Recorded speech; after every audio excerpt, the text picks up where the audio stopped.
When he turned his back from shoulder to shoulder, it looked like as wide as the tailgate of a truck. And just darkness, literal darkness, just came like all over, just all over me except where I was standing. This thing let out the most blood-curdling, mind-blowing, spine-tingling scream that you've ever heard in your life, and it cut through me like a knife. And I knew that they were going to take me. I just knew it. And then the next thing I can remember is being levitated. Well, when I look in there, I see two big eyes staring back at me. Hello and welcome. You're listening to the Bump Podcast, a place for the believers of the unexplained, monsters, and paranormal. Join us, and we'll go face to face with what goes bump in the night.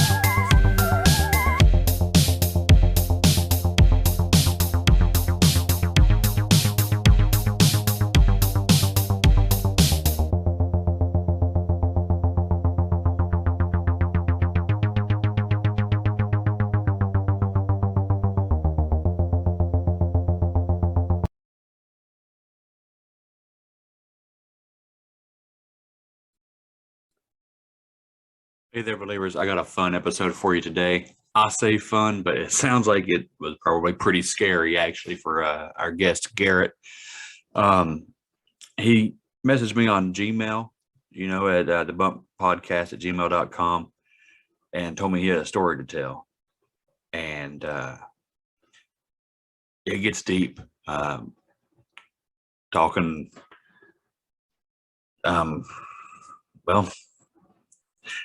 a lot. I don't really know where to start, so I'll let him do most of the talking. But just get ready for some alien talk, for some demonic possession, maybe talk, maybe some get into some government stuff. It's going to be good. It's going to be a good episode. A lot of paranormal. Man, this is a deep episode. I can't wait to get into it. Let's go ahead and just bring Garrett onto the show and let him tell it now.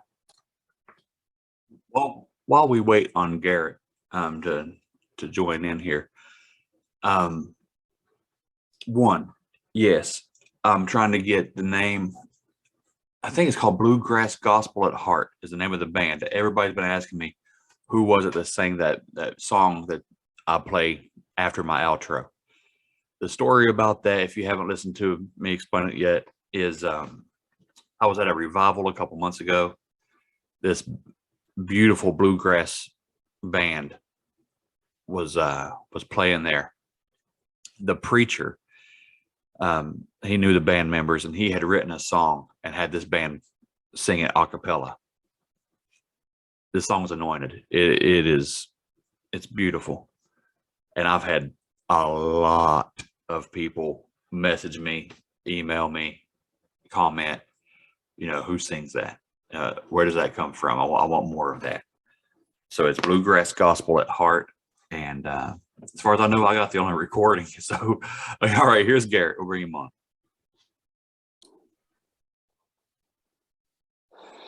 All right. Well, I'll kind of start at the beginning. Had a little bit of a different childhood. I was raised Jehovah's Witness by a Vietnam veteran Marine interrogator. When I was born, we actually lived in a one-room cabin with an outhouse in the backwoods of the Alleghenies, northwestern Pennsylvania. So it was odd to say the least. There's a few stories with one or two stories with my dad I'll get into later, give a nice big finale. But so growing up, like I said, Jehovah's Witness was different. Growing up with a Marine interrogator, actually, people always think, that was harder, to get away with anything. And well, to be honest, it was not, because he'd had that reasonable doubt pounded into his head to such a level that I did not have to convince him. I just had to squeeze through the door reasonable doubt, which unfortunately I got too good at. And as I got on later in life, that actually worked out in my advantage because I just don't have an interest in keeping too many secrets anymore. Yeah. So, you know, I grew up in northwestern Colorado, which, if you've ever been around anything to do with the occult, the veil is thin. Well, where I grew up, we were about hour and 45 minutes east of Skinwalker Ranch.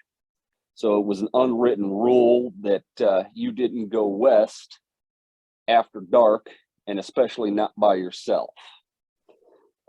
Never really explained, but you know, that's just one of the eccentricities to growing up in that area. And so now part of it is going to be UFOs, but growing up in that region,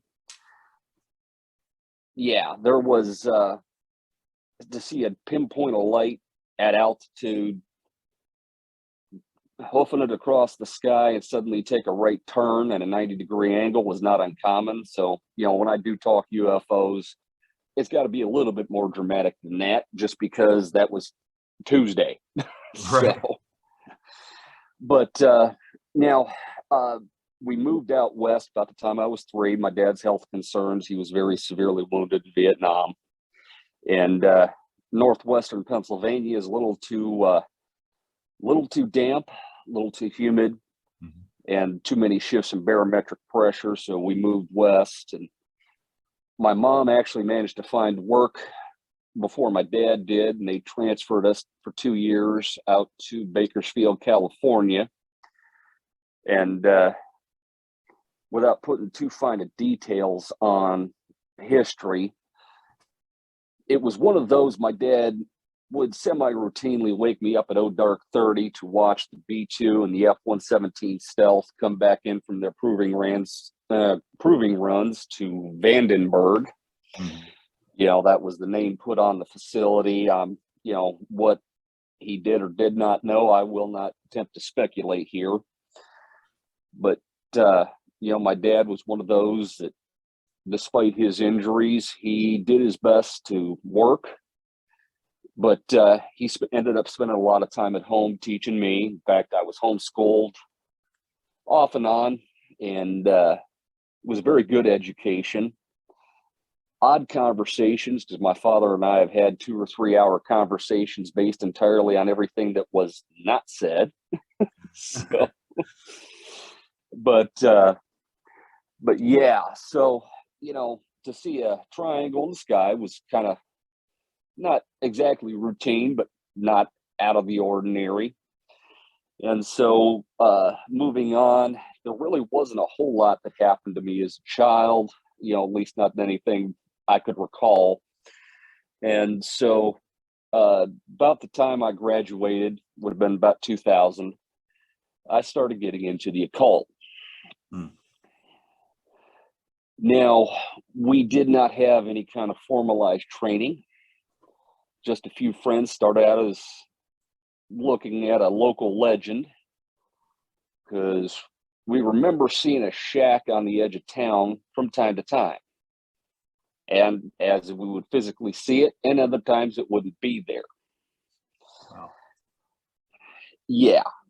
Now, I will get into that, you know, but it's not, wasn't like we paid a whole lot of attention to it, you know, but we got to talking about it, and nature, sometimes you notice it and sometimes you wouldn't. So we got out there and things started to spin out pretty fast, because at that point I was falling away from dealing with Jehovah's Witnesses. Right. You know, it was one of those, it all made sense logically, but God doesn't always operate by our rules of logic. And so things started to push me away from that, you know, especially when people love to talk more about their stock portfolio and their businesses than they do about God. Yeah, that ain't going to work for me. Right. So we went out into this field you know, because it was the field on the edge of town, just out past the low-income housing, you know, which was a whole complex of apartment buildings. And so it was one of those that third eye, second sight, whatever you want to call it, just immediately kicked in. You know, and we could tell right where the outline of it was. And, you know, yeah, we were young, foolish, weren't thinking too hard about what we were getting on the edges of. Right. But we'd done enough hunting and shooting that you look away, you walk away. Okay, is it repeatable? And we could tell you where the outline of this thing was. Well, forgive my dramatics, but you know, when you stare into the darkness, it will stare back. Right. And I cannot recall all of exactly what we were feeling rushing around, but there were some energies moving. And if you've ever had the after image of a bright flash of light, I had one of my buddies look like he called a lightning bolt out of a clear sky. Wow. It was that after image flash. Mm-hmm. Now, there's not a whole lot of written history about this building, but we knew that it was some kind of seance gone wrong at some point in the past. Because northwestern Colorado, think unfriendly Texas. Okay. You know, you keep to yourself, you're close with your neighbors, you're friendly, but you stay on each other's side of the fence. Yeah. You know, and when somebody starts to do things they ought not to be doing, we're going to handle it. That was actually one of the few ruins in town was a concrete foundation from a whorehouse that had been put in somewhere in the 30s that was open for about 4 months before the town said that's enough of this crap and burned it to the ground. Yeah. So, you know, and it was not talked about.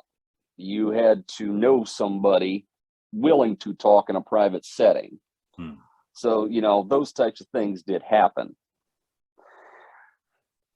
But for better or for worse, that started the ball in motion. So we started looking for other oddities around town. You know, and everybody has their local legends that may or may not have any truth to it whatsoever.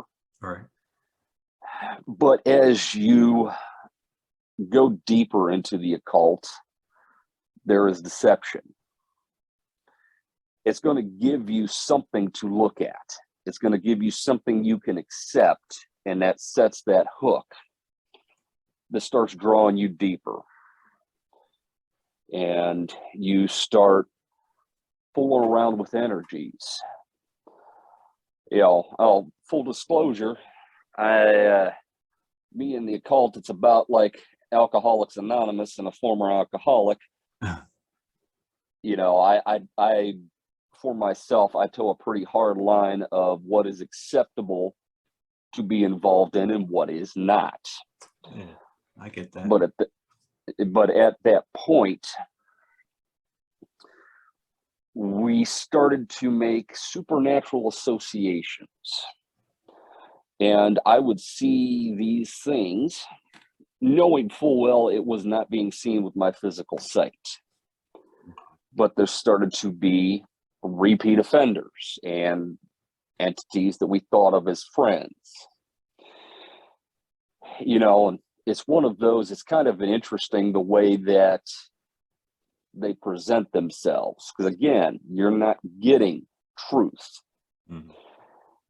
They had different body shapes, but for whatever reason, I was the one that was able to key in with second sight or whatever you want to call it, and to where I could spot them coming. And I knew I was not seeing them with my actual vision, but they always presented themselves as a rather kind of knobby appearance, almost like tree roots all over their bodies. You know, they had their own personalities. One of them was rather funny. The different one was never said anything. Now, again, looking back on it, it's that constant question of how much of this, you know, am I crazy? Was I putting this on in my own head? Right.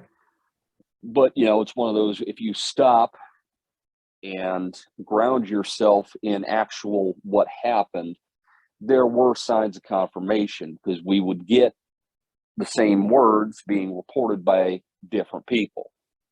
Okay.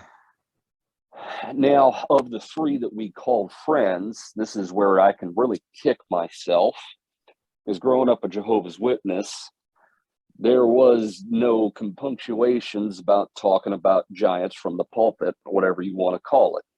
You know, 'cause the normal terminology does not apply. We don't have a church, we have the Kingdom Hall. We don't have sermons, we have talks.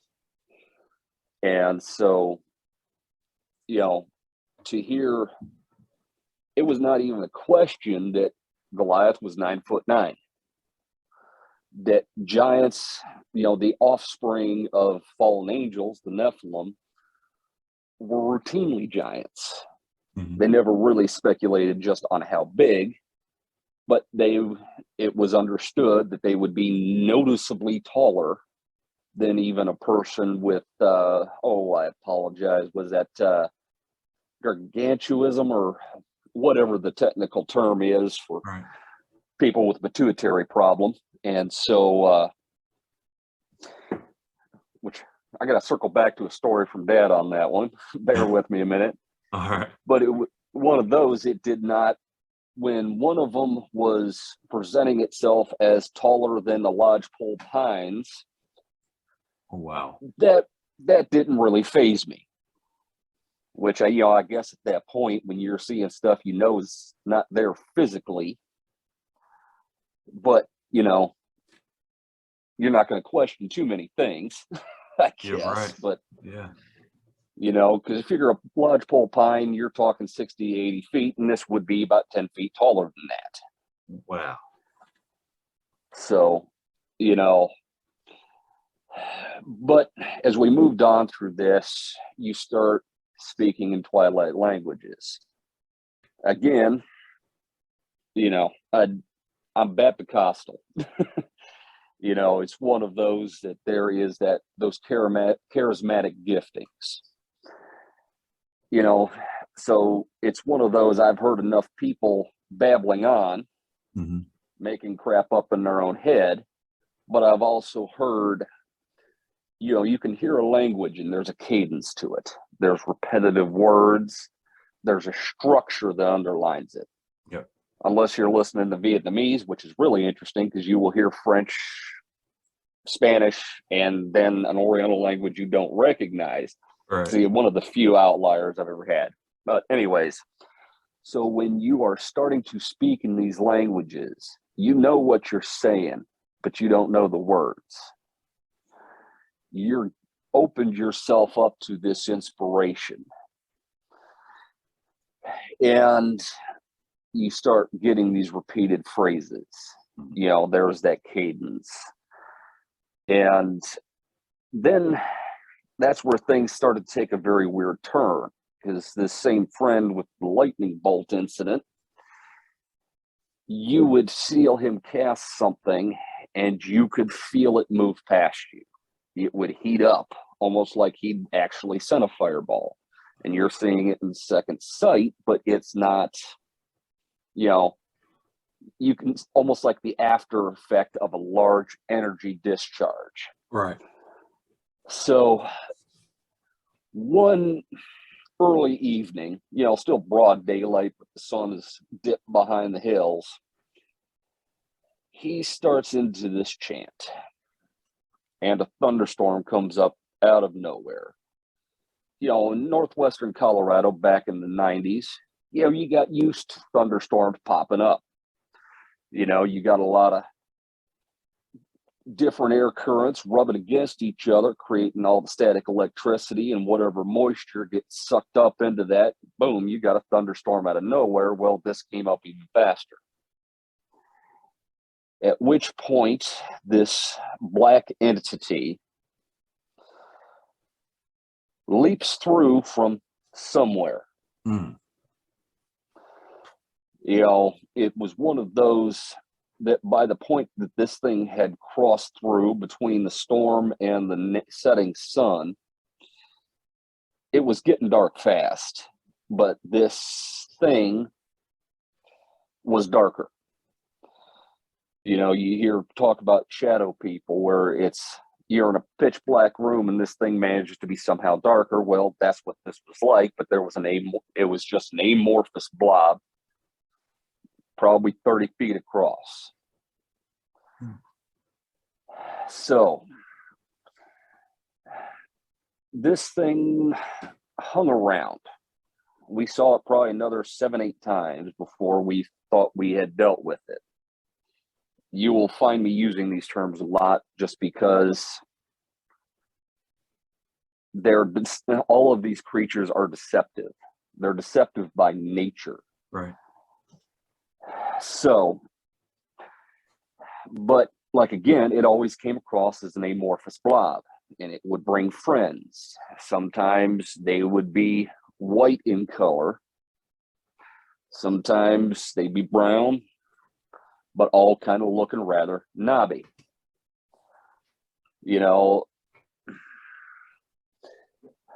but, you know, we're doing all of this, and how much of it was self-deception, this is just all playing out in our heads, how much of this is a mind game, and how much of this is actually happening in three-dimensional space, I couldn't begin to tell you, because it was elements of all the above. Right. You know, there were enough times that it was all a little too fantastic. You know, it had to be playing out in your head. But then the question is how much of this is your imagination? How much of this is demonic inspiration? And then there are other times where there are physical effects.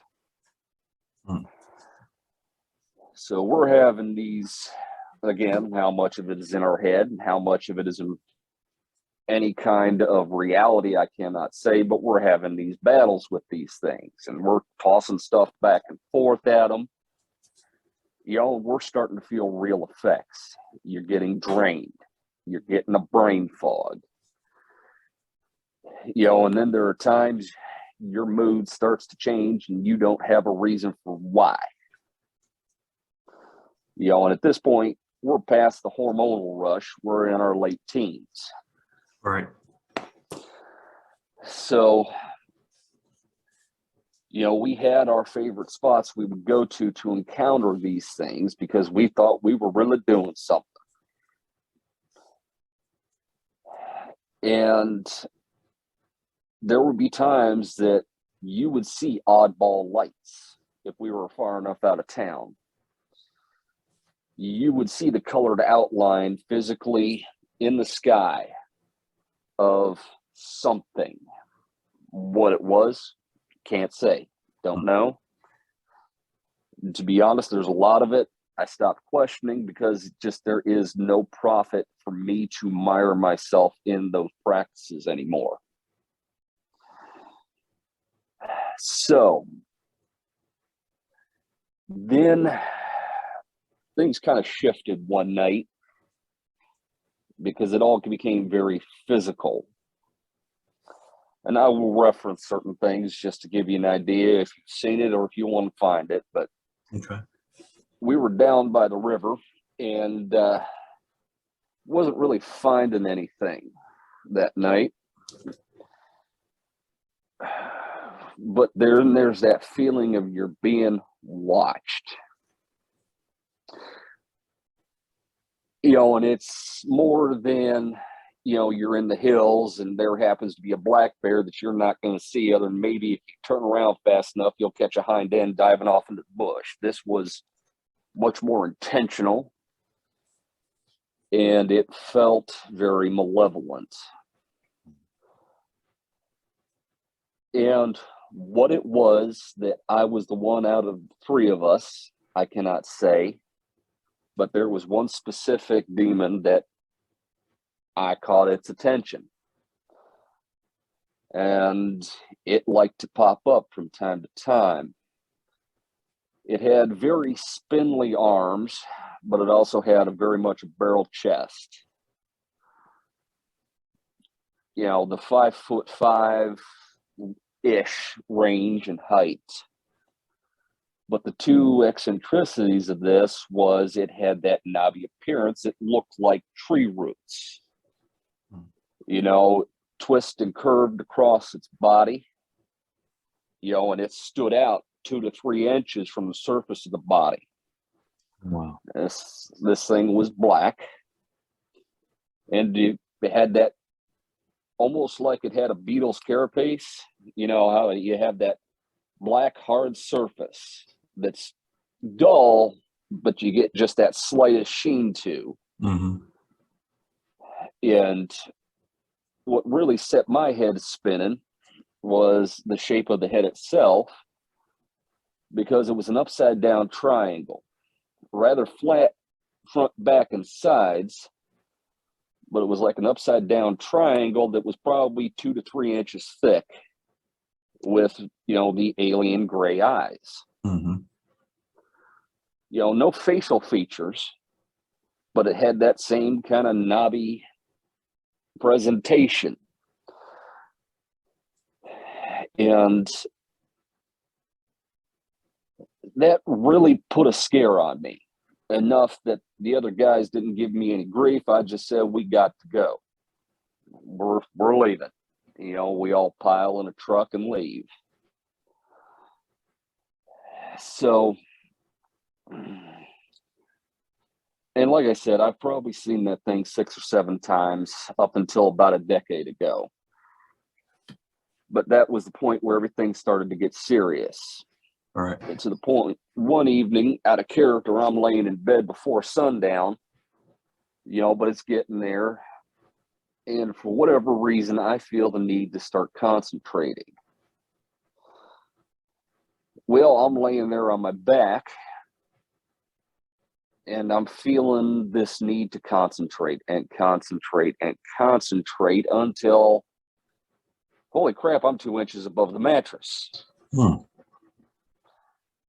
Needless to say, it broke my concentration, and completely out of character for myself at that time, I did not pursue it because, you know, levitation, that's a pretty cool trick. It is cool. I'm not going to lie, that's pretty cool. Yeah. But, you know, as God is prone to do, that still small voice is going to be working with you and on you even before you're saved. Yeah. Now, I'm not a Calvinist. I don't buy into predestination, but there is a medical, physical nature to God that God does not operate by the time constraints that we face. All right.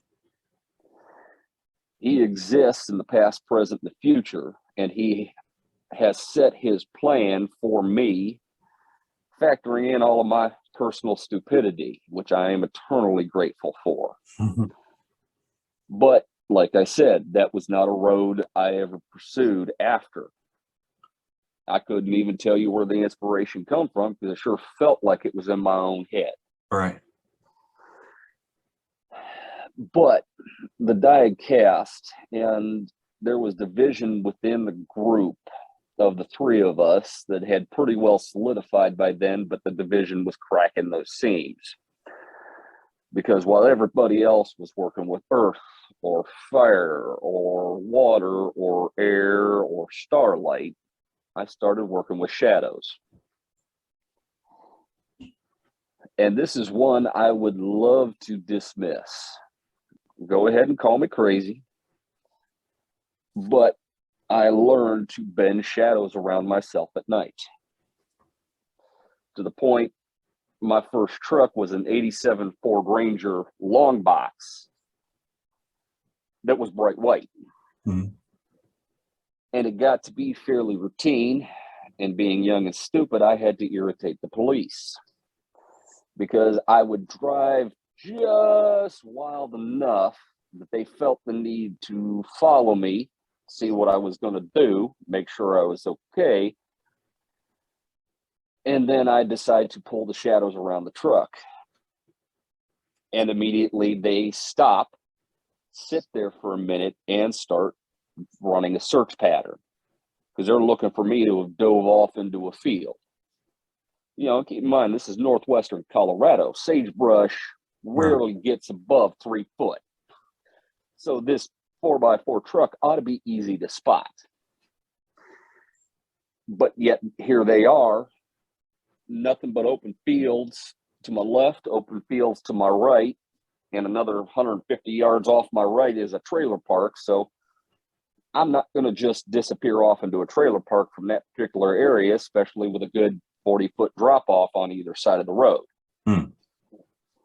So, you know, like I said, part of me would love to say, yeah, it was all in my head. Right. But I was foolish enough to pursue these things, and they did happen. Now, this is going to stray a little bit into my personal life, because at the time I was dating my high school sweetheart who, yeah, George Strait, chick, yes or no? Well, that's us. Yeah. We started, and she passed me that note in 3rd grade. And we were off and on from 3rd grade through her sophomore year of college. And so, I'm very happy to say that we have, in the last 2 years, made our connections again from cross country, made our amends, and we are engaged. And I'm punching well above my class on this one. Well, congratulations on that. Thank you. But you know, it's one of those that she's always been an ardent Christian. Right. And her mother were praying for me because they didn't know what I was doing, but they knew something wasn't right. You know, if you've ever been around anybody that starts playing around in these areas, that presence is palpable. Yeah. You know, and they would catch little hints of stuff here and there. You know, and later I ended up coming clean years later. And, you know, that was not a fun conversation to explain what I had been doing, the stuff I had been involved in, and how deep I was into deception. But at this point that I have reached this where I can bend shadows around myself, I've levitated, and I'm referring to these demonic entities by name and thinking they're friends. And now I've got this attachment that's following me around and causing a very specific headache every time it does. God decided to intervene. So one night we're out doing our stupidity in a field at the edge of town, and I can watch the ground roll up like a scroll. Again, this is not physical, but I'm still seeing it in as much in more detail than real life. And I won't bother describing what I saw beyond God showed me a version of hell and the devil that I could understand at that point. Okay. And it wasn't that it was so terrifying until the devil took personal note of me. Yeah, that would do it. And it wasn't that there was a tie that I knew of, and it wasn't that there was a threat. But when you feel that kind of attention on you directly, all the fun games just came to a screeching halt, and there is some kind of something you don't want to notice you noticing you. Yeah. So I kind of meandered on back to the truck at that point, and I'm just hanging out, sitting on tailgate of my buddy's truck with all of this rolling around in my head of what I just saw happen. Fortunately, they were too involved in what they were doing to ask me too many questions, because I don't know what I would have said at that point and how it would have been received. So a few days later, I'm sitting in the preacher's office. We're doing the sinner's prayer, and yeah, I almost started levitating again, not from anything I was concentrating on, just because I was shaking so hard. Yeah. But unfortunately, when you live in a place where the veil is thin and you can't find three Christians hardly to rub together, you backslide. Right. And backslide I did. Got right back within a couple of months. I'm back out doing the same stupid stuff, thinking that somehow all the rest of these Christians are deceived. Mm-hmm. God put this power on earth, and I'm one out there actually dealing with these things. Right. You know, and it's one of those, if you could look back and really kick yourself because you're just dancing to their tune. And I start thinking I deserve better than what I was getting from my girlfriend. And I start ignoring her. But this is also part, let's just go into the PSA for young men. When you have that little girl that starts giving you that special attention, she starts figuring out she'll get some similarity to emotional attention for some physical attention. And like most men, I just eat that up and think this is what I deserve. And this set her off into a string of abusive, exploitive relationships. And you don't think you care at that point, but that is going to turn one day. And you're going to start to think real bad of yourself.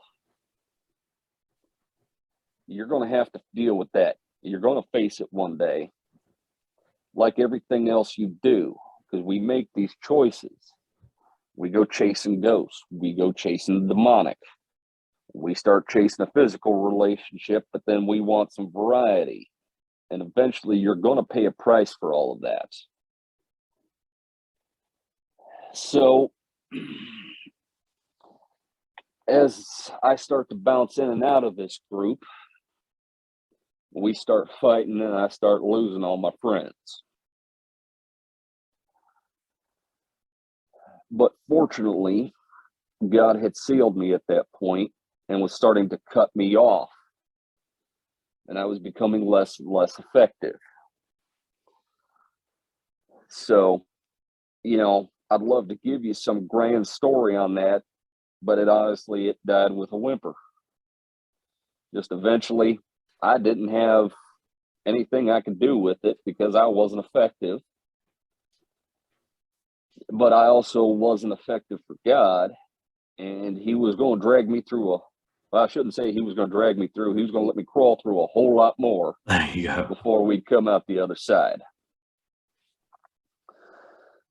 So, you know, by this point, we're coming up on September 11th, 2001. You can imagine what direction my life took after that point, or Right. at least the way it started to. And so I had already started trying to get in the Air Force, but at that point I was legally blind. Mm-hmm.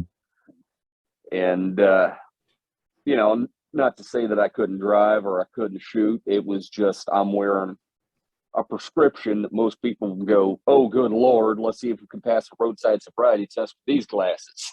Right. Yeah. So, you know, but you know, whatever was going to be was going to be. So I ended up enlisting in May of 2002 in the Army. Best job I ever had. Yeah, no matter how bad it is in the military, you're going to look back and go, damn, I wish I stayed. That was the best job I ever had.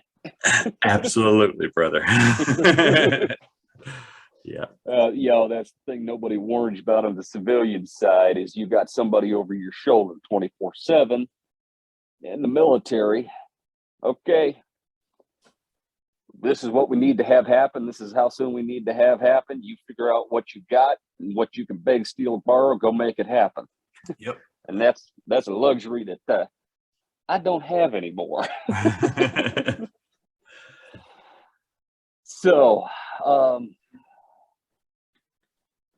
but yeah, there really was not a whole lot of paranormal that happened while I was in the military. In fact, the only thing I can really point to, and again, this is only something I would have seen, you know, because there was not a group of guys around me that were into the same level of stupid when it comes to spiritual stuff. But I was, you know, one of those scenarios. I had some sand get rubbed into a blister and developed a blood infection, you know, inside of 16 hours. You know, it's Georgia, it's the Army. You're walking everywhere in less than desirable boots. Yep. So I'm up in the barracks on bed rest, and I watched this demonic entity that was 7 foot tall, but about 10 feet across, come walking right through the middle of the bay. Wow. Now, you know, there are a few other incidents, but then there's that massive caveat of there is a certain class of people that go into certain parts of the Army. And between communications, medics, and truck drivers in my basic training, we weren't exactly the most detail-oriented bunch. And the infamous fire guard. Well, what they don't tell you is you get enough guys screw up and fall asleep on their 1 hour shift in the middle of the night. Well, you're going on squad fire guard, and there's only 4 squads to a platoon. Yeah, so somebody ain't getting their 4 hours of sleep that night, because back in the good old days, they only had to give you 4 hours of sleep, and it did not have to be consecutive. And if you didn't immediately fall asleep when you were given the opportunity, that's your fault. Yep. So there was a lot of us walking around hearing things. You know, I had one buddy, what's sad, he was actually one of the sharp ones, but he was so sleep deprived and hearing crap like the rest of us just from lack of sleep. You know, he came to hanging from the fire escape by his bootlaces. Oh, wow.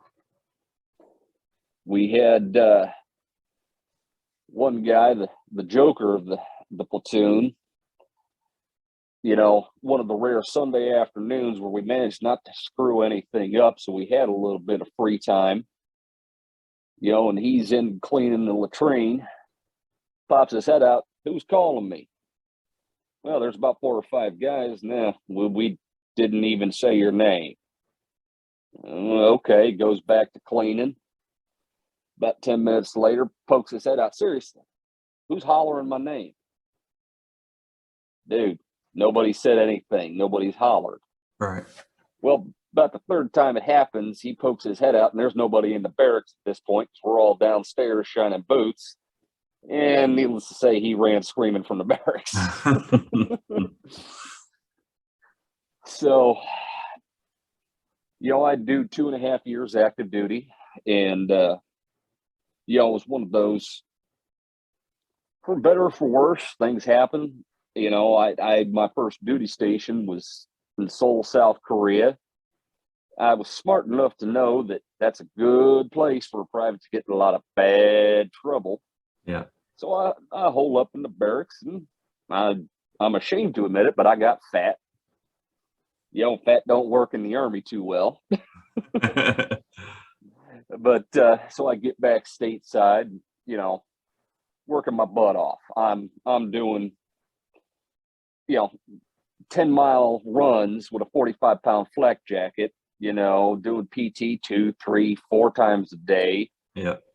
You know, fortunately, I love to play hockey, and we had the every Wednesday afternoon at lunch, because back then you got an hour and a half lunch.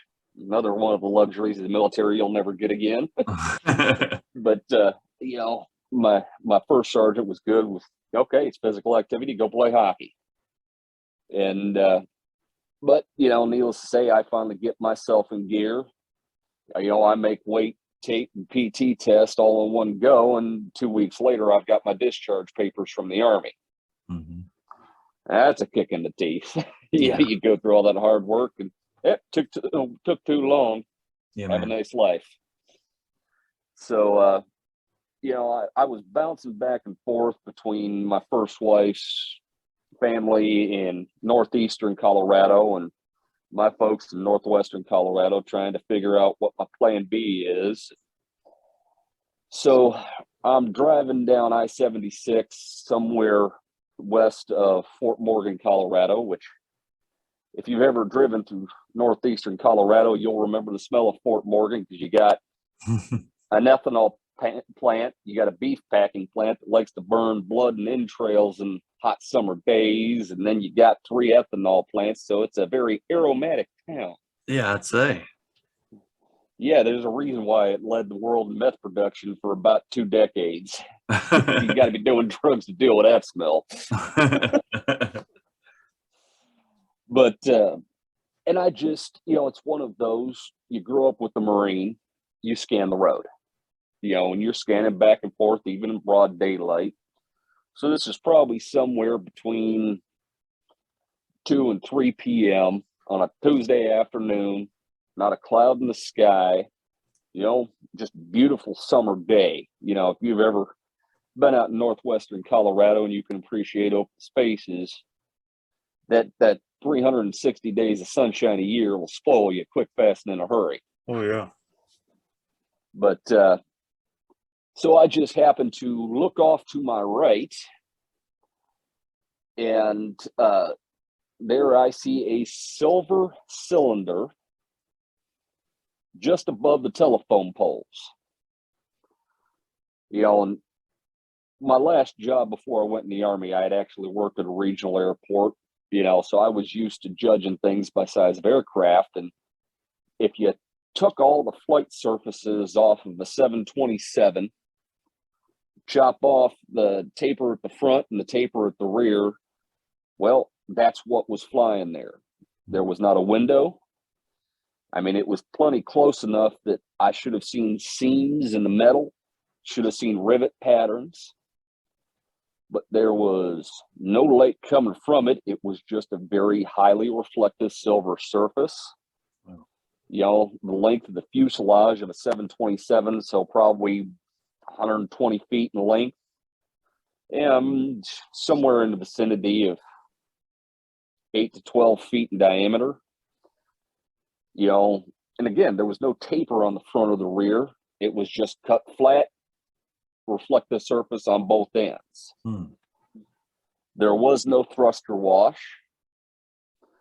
You know, I could comment on sound, but, you know, when you're driving a Ford Escort, you know, at high, you know, 80, 85 mile an hour, yeah, I wouldn't have heard much anyways. Yeah, Not with my hearing damage. You're making enough noise. Yeah. And so this thing just followed the curves of I-76 for a good 20 minutes. You know, so telephone poles, you figure maybe 40 feet off the right-hand side of the road, you know, to be the north edge. And it was not 40 feet up in the air because it's just above the telephone poles. You know, we're just talking your old crappy pole with 4 wires Right. strung along the side of the road, and it just stayed there. And, you know, granted, you know, 20 some odd minutes, it's not like I could just sit there and watch it. And this was, you know, this was back in the days I can remember when I was in Korea, 2 of the sergeants talking, you know, sergeant wanted to get the first cell phone with a camera, and they're having that discussion. Oh, that'll never catch on. So, but so it wasn't like I had anything to take a picture. Right. You're driving a Ford Escort, you're not going to have a digital camera sitting next to you or anything. Right. And but I'm keeping an eye on it out of the right hand, corner of my eye, and watching the road and starting to wonder why I'm not seeing anything. It's like, oh yeah, it's I-76 on a Tuesday afternoon. Nobody's out here. That's the reason I could, the good old redneck cruise control, put it on the floor and leave it there. It was okay at that point in time. Absolutely.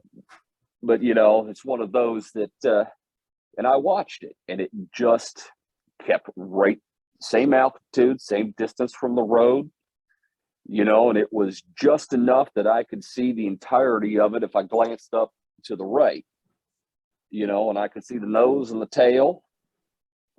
And that was all it was, and that's the interesting thing. You hear so many accounts of people being scared or intensely interested, but I've had enough weird things happen that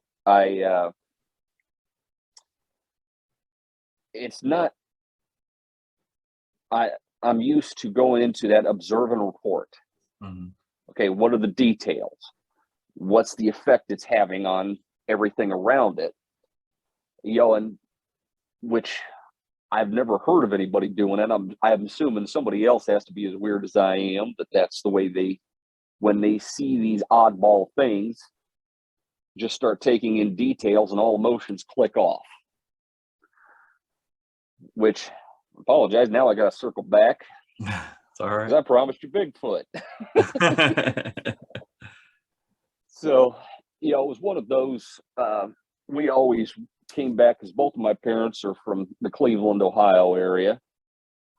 So we always came back here to Cleveland and the family farm in Pennsylvania to visit family for vacation. And one year, we decided we're taking the truck. It was actually the same truck I learned to drive with. I bought it off my dad. Nice. But yeah, well, that truck was a gutless wonder. I had it up to 67 miles an hour once, going down the backside of 9 Mile Gap, which is about a 23% grade with about a 26 mile an hour tailwind. But damn if it didn't start on the first crank every single time. But it's a single cab truck. And, I'm one of those guys, I got shoulders. Yeah. So trying to fit 3 adults across the front seat of a Ford Ranger ain't gonna work. Right. I shouldn't say I was an adult, but I was, I had the shoulder size of an adult at 12 years old. Yeah. But it was one of those, they had just started instituting all of the seatbelt rules for kids. So I had to hide on a mattress under a blanket, riding in the back of this truck under a camper shell in August. Yeah, that was a fun 3-day drive. Yeah. But so, it was one of those, I had to make sure that if I happened to spot any sign of a cruiser, I've got to be ready to whip that blanket up over me. Right. But, I can stare out the back window. So we're somewhere in Indiana, in Illinois or Indiana. I'd love to give you more precise, but we're on the edge of this little town. And we're in a line of stop traffic just after sundown. I mean, we're talking, that good old fashioned 3 miles of backed up traffic for no apparent reason type of deal. Oh, yeah. And so I'm just kind of staring out the back glass, looking at cars, looking at the trees. And all of a sudden, something leans out of the woods on the edge of this town. And I had, I had never seen anything like Harry and the Hendersons. I think maybe I had at one point years before seen the Patterson-Gimli tape, of Sasquatch on TV. So, I'm not thinking Bigfoot anything about anything. You ask me about Bigfoot, I think of the monster truck at that point. Right. But here's this thing, and it has a very leathery face, and just for simplicity's sake, it looked a lot like the Jack Link's Sasquatch, you know, just a couple decades early. And so, you know, this would have been, you know, mid-90s. You know, and it had a very conical head, you know, that kind of sloped back, kind of rounded off and sloped back to almost to a point towards the back of the skull. But it had that leathery, craggy face, you know, very flattened nose, you know, almost like two L's. You know, I mean, there was still that little bit of a gorilla type nose, Right. but, you know, just enough to see that it had kind of like that L-shaped flaps that you'll sometimes see on a primate. And here's the oddball thing: in the middle of all this green, tan, and brown of the woods, as summer in, you know, Midwest, it's white. It had that, when I say white, like a polar bear, if you've seen polar bears at the zoo in the summer with that yellowish tinge to the fur. Yep. But it had, you know, 2 or 3 inches of long fur hair. I'd really be more accurate to call it hair all over its body, aside from its face. And I'm just taking a stab in the dark, somewhere 7 to 8 feet tall, you know, because it's just, all I'm seeing is where the arm has gripped this tree and it's leaned out of the woods, so upper chest up.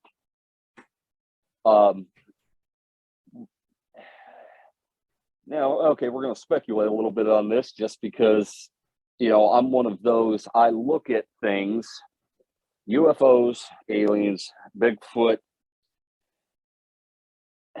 can be placed under, at least to my mindset, of demonic. Okay. Now, when I say demonic, I, you know, having listened to Michael Heiser, Josh Peck, you know, all of these guys,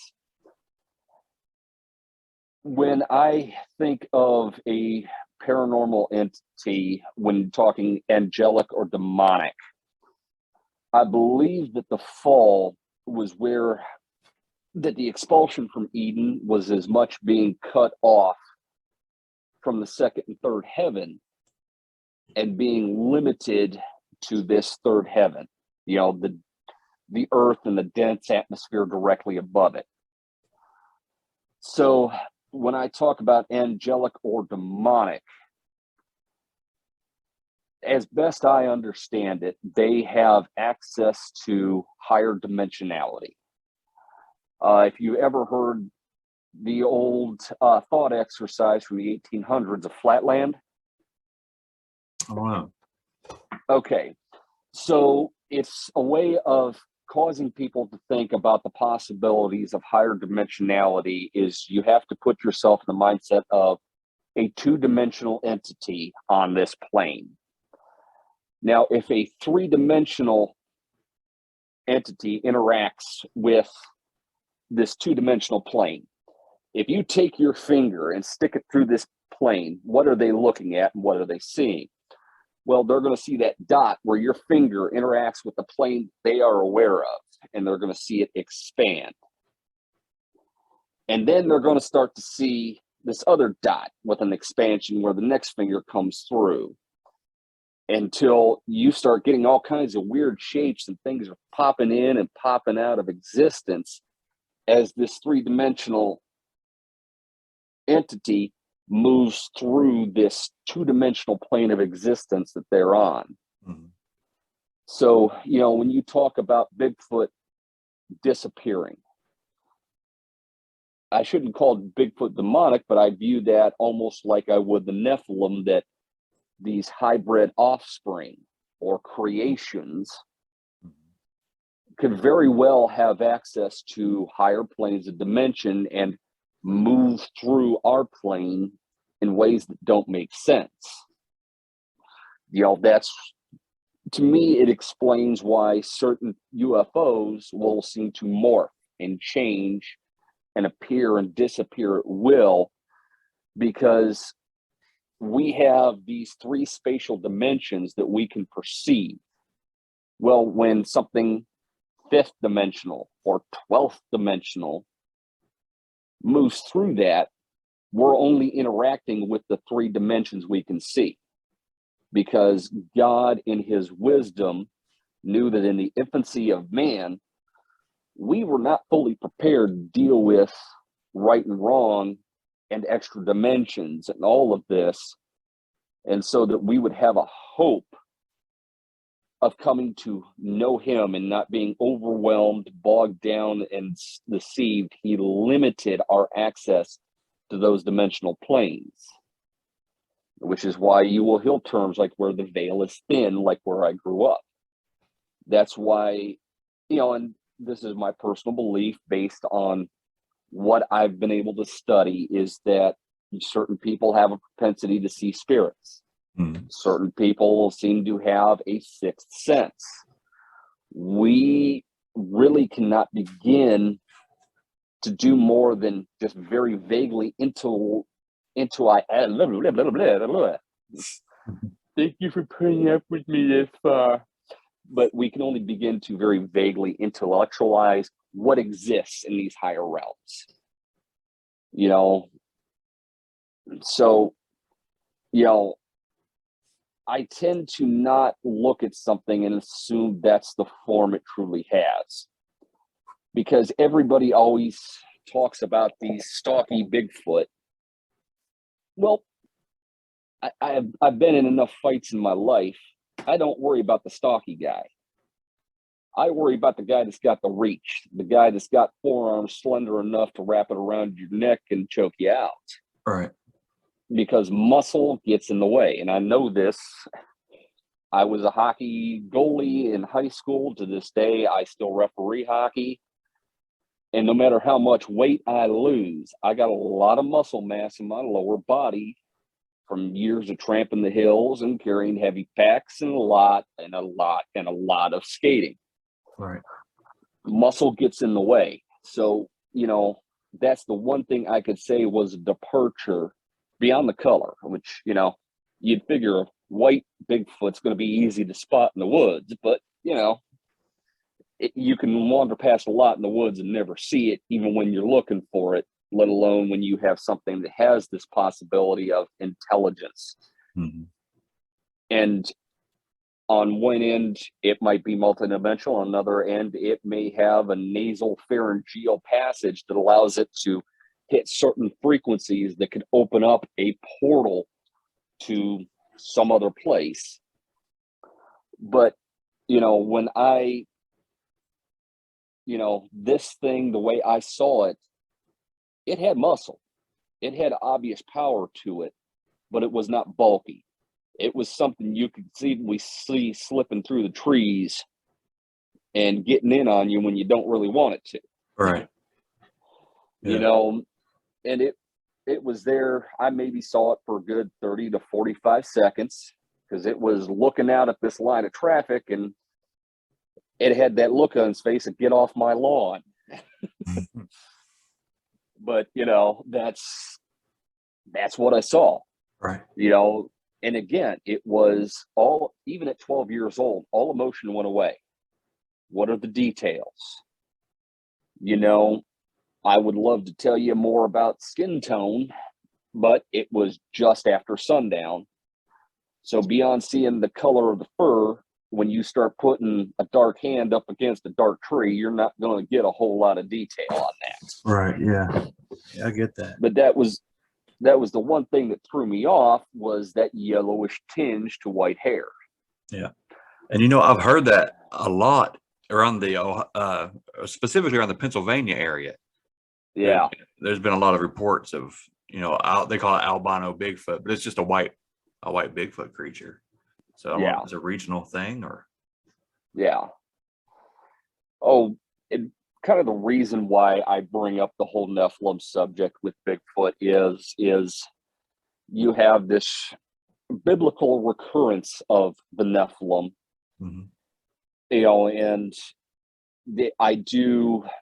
it's the one that makes sense to me with a little bit of prompting from God to, this this is about as best you're going to understand it. Pay attention here. Is that, that was the seed war, that when God declared, you will bruise his heel and he will bruise your head. The devil knew enough to know that there was going to be a pure Adamic stock that was God incarnate on this earth. And so how do you keep a pure sacrifice from being born? Leave no pure stock for it to be born from. And that led to genetic corruption to try and prevent the birth of the Messiah. So, Right. As one buddy described me in high school, I was the shallowest person he ever knew with the deepest potholes. So if I get a little spacey and jump back and forth, that's just how my mind doesn't work. Oh, you know. You're good, man. You're good. So I'll kind of stick with the theme of the UFOs for a minute, since I started on that one already. And this is one time, this was 4 years ago, living in Medina, Ohio. And I'm out having a cigarette, and and it's one of those, I'm just going out for a smoke. I ain't taking my phone with me. I don't really particularly want to talk to nobody. Right.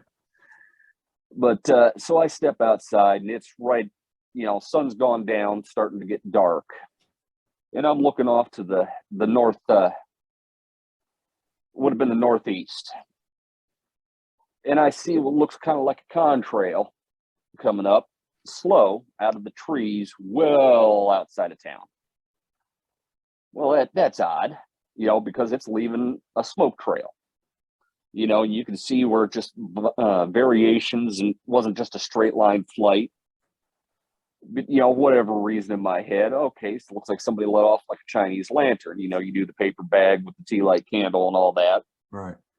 Well, except even my own brain's going, yeah, but that doesn't leave a smoke trail behind it, especially not one that's, over 100 feet long.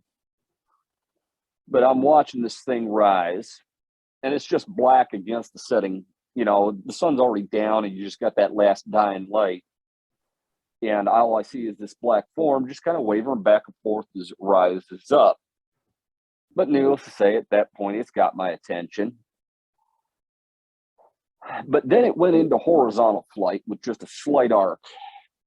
And there was no wavering back and forth. It just made a straight line, moving slow.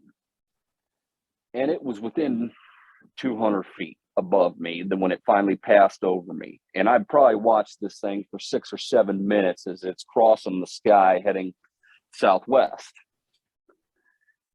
But it was just one of those, it was dark enough against that, the night sky that I could see it. Because by then the sun, the light was gone, but it was still dark enough I could see. It was an egg shape, the pointier end of it moving forward, oriented horizontal, moving horizontal. And it was pitch black. It was a matte black. There was no shine to it. And at most, I want to say it was probably 5 foot to maybe 6 foot nose to tail, and maybe 3.5 feet in diameter.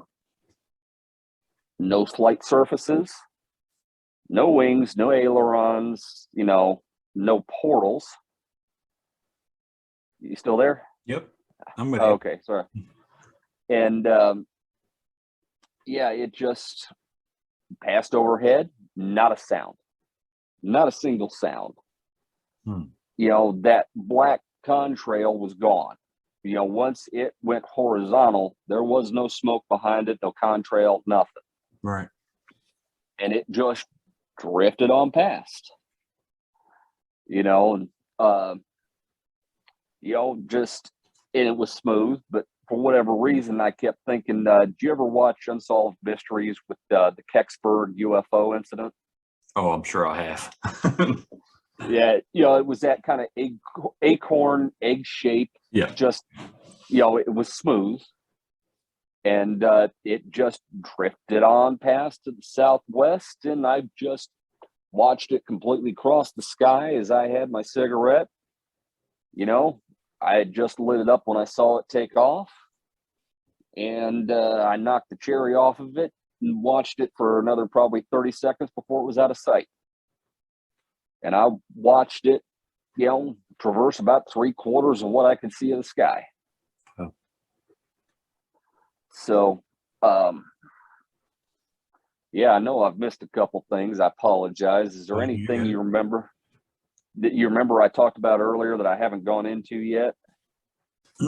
No, not specifically. I know I had written down a bunch of things, but you checked off stuff as I was, as I had written stuff down. Like in your emails, you said you had that your girlfriend and her mother had prayed over you, and you had this vision that kind of turned you toward God. And I thought maybe I'd ask you to describe that, but you did that. These knobby bodied entities, like these demons, you described those. I was looking for some kind of description. You gave me that. You basically answered every question I had throughout the interview. Man, actually, I apologize with this one that kept bothering me. Yeah. The last time I saw it was better part of a decade ago. I was living in San Antonio, Texas at the time. It's the only city I've ever lived in that I liked, but the last 7 months I was there, I was living on the streets. So, it was one of those that when I had to leave, I had to leave, and I may never be able to go back again. But so I was staying with a friend for a short period of time, and every time this particular entity would come around, I'd get the same pressure headache across the back of my skull. And, it's nothing dramatic. I apologize. It's all fairly mundane, but this is good. Yeah. The last time I ever interacted with this, I was just starting to truly get serious about God. And so I knew where it was. I knew the neighborhood it was in, because it could only get, the closest it could get was 2 miles from me. And it was in that period of that 3 blood moon cycle we had that year. And God let me know that this thing was done. Despite all of my stupidity, he was delivering me even before I had asked for it. Because he knew where I was headed. Yeah. The plans he had for me. And this thing essentially ran screaming into the night because it couldn't push any further closer to me. But, and this was at a point I had actually had to have some deliverance ministry done and on me. Really? Yeah, because I don't have anything concrete.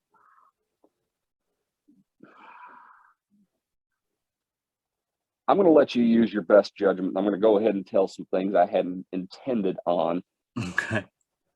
Because this does involve statute of limitations and things to do with Vietnam. Okay. I did bring up the family story of my father having been dosed with LSD while he was a Marine interrogator, correct? You hadn't said that publicly, but you've told me in the email. Yeah. And like I said, I'll let you exercise your best judgment, because it's one of those, this ain't my story to tell. Right. That's all right. But, this has raised questions because, my father wanted to be a truck driver, but the Marine Corps, you don't sign up for a particular job. You sign up for one of these 3 jobs and we'll decide what we need you to do. But because he spoke some French, Vietnam War, a former French territory, they made him a military policeman and an interrogator, which put him at least into Laos, at a time where we were not in Laos officially. And, you know, and put him close to a lot of North Vietnamese war crimes and some stuff that, thank God, the statute of limitations are well expired because of what that inspired in Marines.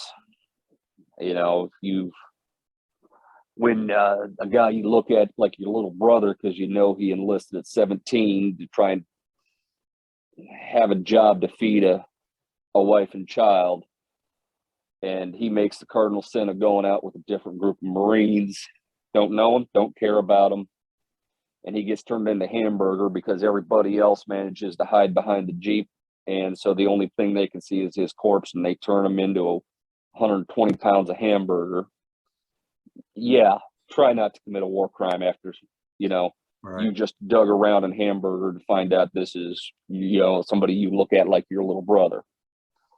You know, and I can't give any credence to beyond just one story from a family member that my father was dosed with LSD, which would make sense in the realm of MK Ultra and experiments by the CIA, you know, psychic experiments and everything like that. You know, because this really wouldn't have been too much before Colonel Shannon and 1st Earth Battalion and all of that. But, you know, my father, he had spent, from the time he was discharged in 72 till 90, he kept trying to outrun his medical records because they don't know whether it was an improvised explosive device, and in a tank mine, somebody shot in a mortar, but he was doing traffic duty on a convoy, and what they do is they had you know, about 30 Marine MPs and one truck at the head of the convoy that would drop them off to control traffic. Last truck would pick it up, and as that filled up with MPs, it would just haul ass up the side of the road to get to the front of the convoy to start this chain over again. And out of 26 Marines in this truck, my father was the lone survivor. Wow. And when whatever happened, that was what saved his life. He was sitting half and half on the tailgate, so he was blown clear. And he's had a buddy further down the convoy. He said he watched my father come down doing cartwheels like a rag doll and friend. And so he spent a lot of years trying to outrun his medical records. That was the reason why we were living in a one-room cabin with an outhouse, because my father had a wonderful job with Caterpillar as a frame mechanic for the big dozers. Right. You know, like the 20-foot tall ones. Right. And, but, you know, he had to get a new back brace.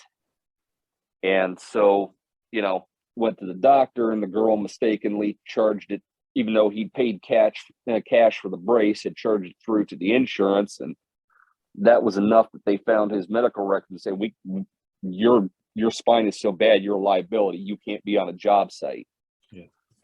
Well, while we were out in California, he managed to get far enough away from his medical records that he had a job as a government contractor with Northrop Grumman as the one that was credited with filling his paycheck as a frame mechanic on the delivery vehicle for the Patriot missile battery. Wow. You know, that was a good 6 months of pay before they found his medical records. And once again, he's out of job. All right. You know, my father has always volunteered with whatever local law enforcement and, you know, done certain protection jobs just piecemeal when he could. Kind of, hey, okay, we got a friend of a friend who can meet us at this particular place, hand them an MP5. Okay, thank you for the 4 hours. Have a good day. You know, and he goes on from there. And so, you know, and then there was all of my involvement with the occult. And the one thing I know about the occult, well, if the demons can pay attention, they can pass a message on to say, hey, this guy's been doing something. Right. You know, when you combine that, you know, my dad was the one that woke me up at dark 30 to watch the B2 and the F-117 come back in from their proving runs. You know, he's made certain references to certain areas in Nevada that I don't ask questions. If you've been around enough combat veterans, you know better than to ask questions. You let them tell you what you need to know when you need to know it. Otherwise, they'll shut down. Yeah. So, you know, there's a lot of questions I haven't asked and a lot of things that were left in subtext. But it got me to thinking, because I had, in basic training, I had one of... What happened here?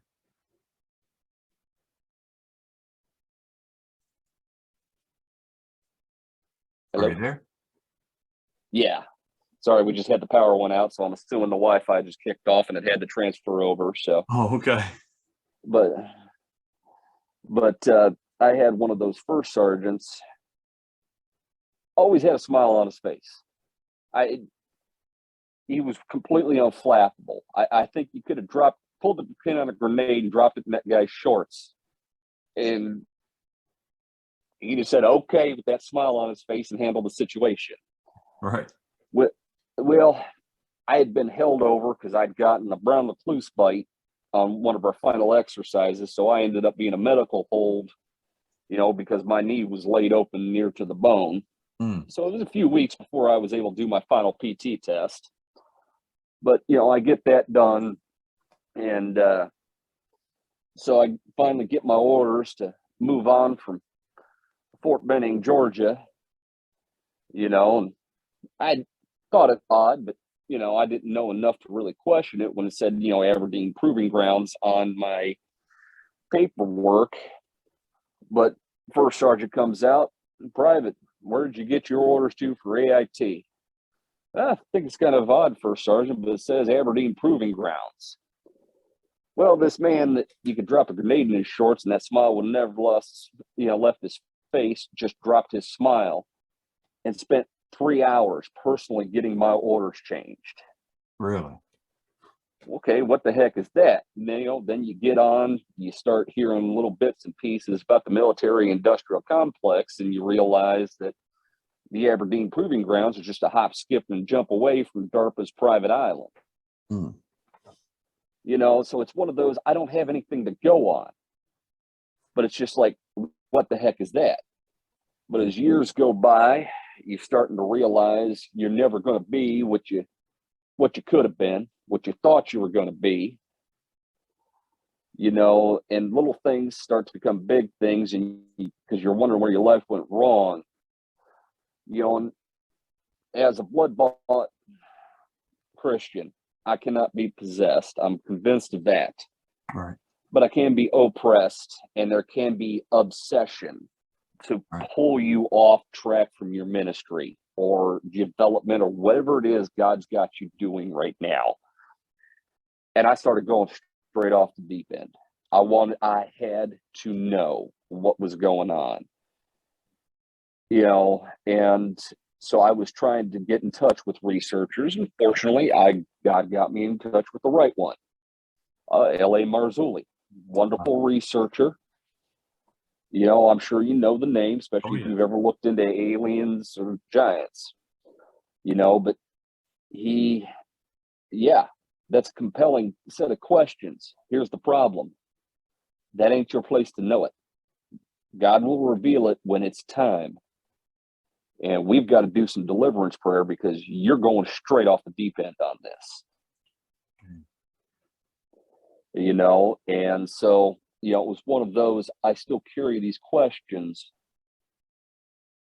but I've had to come to terms with the fact that I probably will not know in this life what that was all about. So, you know, it's one of those, the question will still nag me from time to time, but I can't delve into it. Right. Because quite honestly, that is not what God's purpose for me is.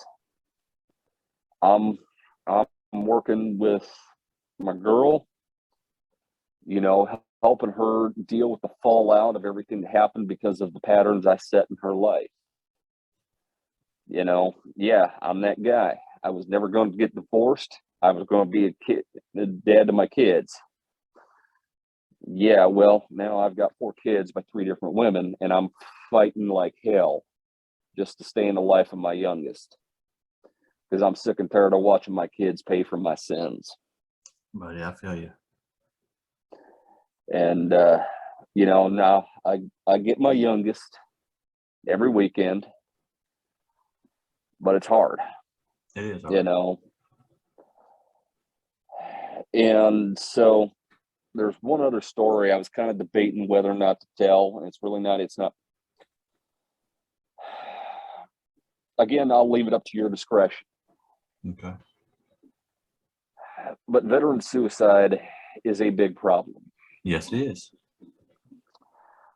I know this because in 2005, well, I just had my first divorce, been fired for the first time, and to top it off, my first time being evicted. I figured I have screwed this up too badly. I ain't gonna make it. Yeah. And so I had 2 shotguns. Shotguns, in the 5 years I'd owned them previous, and in the 10 years that I owned them after that, had never once malfunctioned. You know, and yeah, I'd been drinking, but I've never been drunk enough I couldn't make a firearm work. Right. Not a pump action shotgun. Yeah. And that was, you know, when you feel that cold muzzle and you're positioning it under your chin to make sure you have the best opportunity to send that buckshot through the brainstem, because I don't want to screw this up too. You get a lot of weird feelings that come in, but nothing so much as when it goes click. Rack that round out. Click. By this point, I'm starting to cuss. I rack that round out. Click.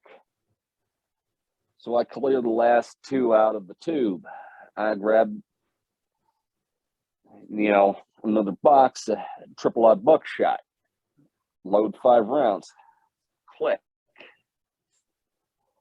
At this point, curiosity is starting to take over, and I disassemble this 12 gauge. Put it back together, run it through a functions test. Get it positioned underneath my jaw again. Click. Put it down. I grab the 410. Load it. Get it positioned. Click.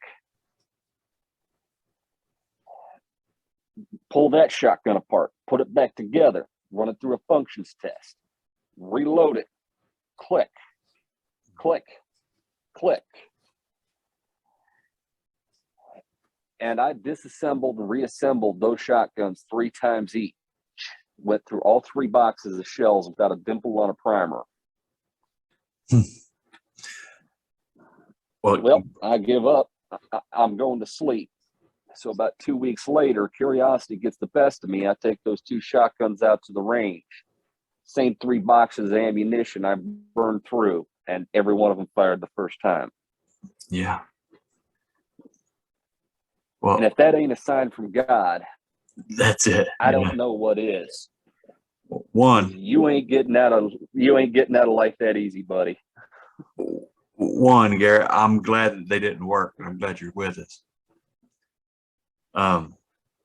2, how many times did you need God to show you that it wasn't your time? I'm surprised you didn't feel a slap in the back of your head. But just stop. Just stop. Oh, that's my recurring joke. God has to use a 2x4 across the back of my head to get me to learn anything. He usually has to break it. Well, I'm very thankful that didn't work, and I appreciate you sharing that, because you know a lot of us have been there. I've lost friends. I've lost fellow vets to suicide. it's a real topic. You know, we just did our I took part in a fund drive for doing a ruck, you know, to you know, for suicide awareness and stuff like that. And I know that's small fry stuff, but it brings all those thoughts, you know. So I appreciate you sharing that. Yeah. Well, I got the big finale from Dad, but I'm afraid my battery is going to die, so we may have to finish this up at a later date, especially with the power being out.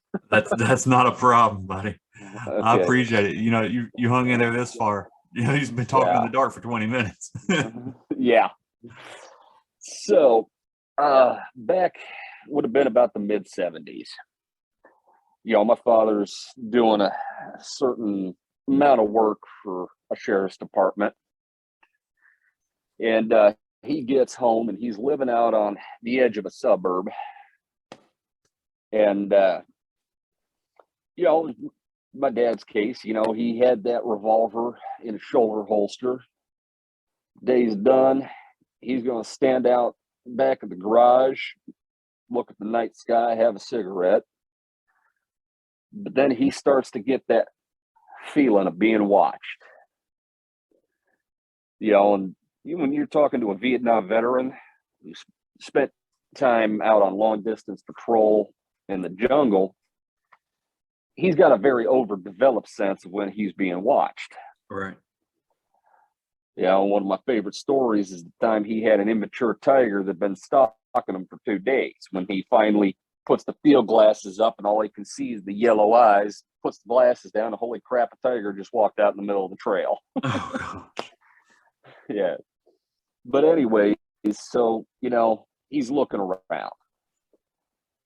And it's just getting more intense to the point he ditches the cigarette, you know, snaps off the thumb brake, you know, and he hasn't drawn his pistol, but his hand's on the butt. And he knows where the feeling's coming from. And he starts maneuvering around it. And by the time he's moving, pistols in hand, it's centered. And he's moving very carefully around, you know, these woods on the edge of this outskirt of the, you know, city. And then he hears footsteps, except the footsteps don't sound quite right. And he sees this flash of gray. Well, at this point, you know, it's all he can do to start cranking rounds off into the trees because you're still on the edge of town. He doesn't have a proper backstop. Right. And he spent 10 minutes where he's just seeing a flash of gray through the trees back and forth, zigzagging past them, even in areas where he should be able to see it. And finally, he's had enough of this because it feels like this thing's playing with him at this point. He's real unsettled. So, you know, he's a Marine. He's going up the ante, and he cranks one off into the dirt. Well, all the noise just stops. But he ain't going to let this thing go. You know, so he starts heading in the last direction. If he heard anything, you know, gets that probably 70 feet out to the right-of-way. And it's a big old right-of-way, you know, because it's got the river and high tension wires on the other side of it. To see something 4.5, 5 foot tall, gray with a bulbous head jumping into a disc. Wow. To take off into the night sky. And this thing had to clear 1/4 mile in seconds to get to this craft. Wow. So, yeah. Apologize for rushing that story, but yeah, I'm running out of battery here. So you're good, man. You're good. Yeah. I appreciate you sharing that with me. Yeah. So, you know, there you got it. You got demons. You got Bigfoot. You know, you've got UFOs. You got aliens. That's it. That's you covered the spectrum. Now, let me ask you real quick before we run off of battery or we run out of time here. I noticed and I don't mean to analyze things too far, but I noticed in the email that you put UFOs and aliens right with the demons. Just the way it was framed in the first email. Are you connecting aliens to demons? I know you had made a slight reference to it at the beginning of the talk, but is there you think there's specifically the return of the Nephilim or the continuation of the Nephilim, or what do you think the aliens are at this point? Now, I have never seen an alien. All right. I'm listening to people, and I'm listening to educated people, Bible scholars. Right. And what makes sense to me and agrees with the check in the spirit I get is that the grays are essentially a meat suit as a fit extension for entities that, whether they're bound in chains or if they no longer have a physical body left because they were the sons of the fallen angels, Right. which would make them demons as opposed to fallen angels. Right. This is something they can extend their will through and interact with technology and provide a delusion that would cause most to fall away from the faith when they show up on the White House lawn. Yeah.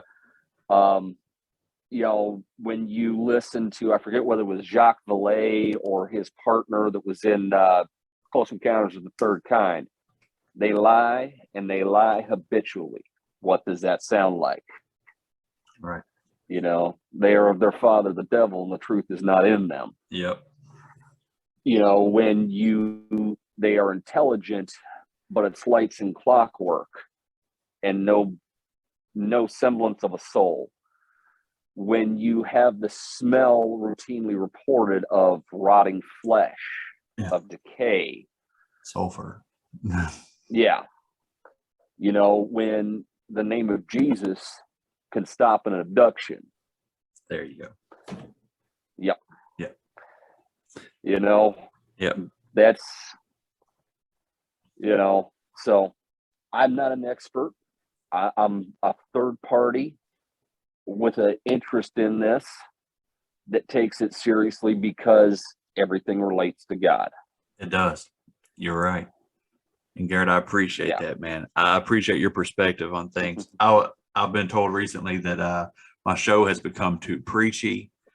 Maybe I should do something different, a holy podcast, if that's what I want to do. But the whole point is to try to put stuff together and try to figure out what we're dealing with. And over the last 2 years and 125 episodes or so, all signs are coming together. You know what I mean? Everything's pointing to what we're really dealing with. And I'm sorry if things are becoming obvious.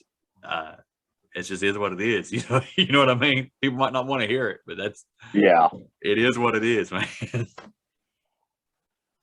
Well, you know, it sure worked out for what's his name, Tony, with the confessionals.